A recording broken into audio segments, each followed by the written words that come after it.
ay tignan nyo rin si supply ay napakalakas ng air supply, water supply pala. Simulan na natin.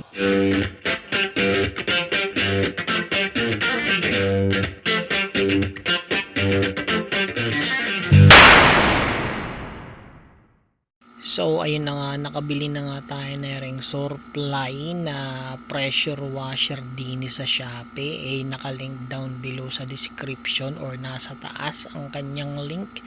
At ngayon nga ay atin itong susubukan. Actually hindi ko na kailangan subukan kasi 6 na buwan na sa akin ito. And gusto ko na ipakita sa inyo ang kagandahan ng product na to dahil sa napakatibay nga na rin. So ayan ang mga kasama niya, may kasamang hose papunta sa tubig, yung hose papunta sa handle, at syempre yung box niya.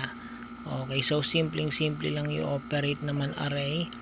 Abay yun mo lang at ready to go ka na. At ito nga ang ating motor, ating nasabunan na iyan at tayo magbabal na para makita nyo kung gaano ba kaganda array. So array, sa mga nagbabalak bumili ay tingnan nyo kung gaano kalakas array. Actually na-adjust ang pressure ng tubig na to, pwedeng patusok, pwedeng pakalat, nakadepende. Ikot-ikutin nyo lang yung kanyang nozzle hanggang sa makuha nyo yung formang gusto nyo. So ayan, pwede nyo silipin, huwag nyo lang pipindutin. So ayan, tingnan nyo kung gaano kalakas. Ganyan, simpleng lang, ay tanggal agad ng mga sabon-sabon dyan. Ay talaga naman sobrang lakas na rin, matatangay pa ang iyong kamay, may recoil siya kahit hindi naman siya baril. So ayan, napakalakas niya, ay talaga namang tanggal lahat ng mga putik-putik sa motor nyo. Bagay na bagay ito ngayong tag-ulan. Sabi ko nga sa inyo, kung gusto nyo bumili, nakalink sa description down below o kaya nandyan sa taas kung sa Facebook nyo ito napapanood. Tingnan nyo naman. Ayan, tsaka maganda pa din pagka pinatay nyo yung handle, mamamatay din yung kanyang makina. So tipid ka rin sa kuryente din Ito ay 3,800 watts according dun sa description niya. So ayan tingnan nyo naman kung gaano katindi yan. So yung mga putik-putik sa motor nyo ay talaga namang baklas. Lalo kapag maganda-ganda yung inyong sinabawn. Tingnan nyo naman kung gaano kalakas iyan. So ayan iikutan pa natin ang motor dyan, ay pindut-pindutin natin. Sige, ay lahat ng kabgab ng motor nyo siguradong talsek pagka tinamaan ng pressurized water ni Reo. Pati yung ilalim, siguradong tanggal ang mga dumi-dumi sa ilalim niyan. Ganyan lang.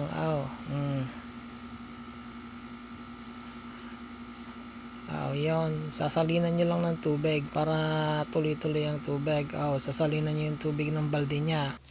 At ayun na nga kung gusto nyo nga bumili ng ganere, nakalink nga siya sa description. It's either nasa ilalim or nasa taas.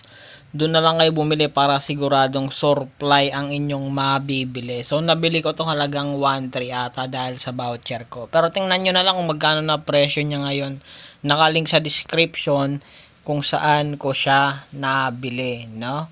So ito ay totoo na supply array. Grabe, tingnan mo naman.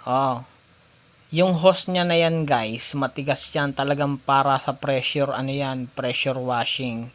Yung hose niya na yan. So yan, naayos natin din yung hose sa may balde para tuloy-tuloy ang ating hugas. So ayan, yung pressure na yan guys. So pagka hinawakan nyo yan ay medyo masakit. Minsan pa nga nakakasugat, lalo yung patulis niya ay nakakasugat kasi pressurized nga. At katulad nga ng sinabi ko kanina, ito ay tipid sa kuryente dahil kapag hindi mo na pinipindot yung gatilyo ng kanyang baril, hihinto rin yung kanyang makina sa pagbuga ng pressure. Kaya siya gayon. So ayan, tuloy-tuloy lang natin ang ating paghugas ng motor para makita nyo at mapil nyo ano bang pakaramdam ng meron kang ganitong pressure washer.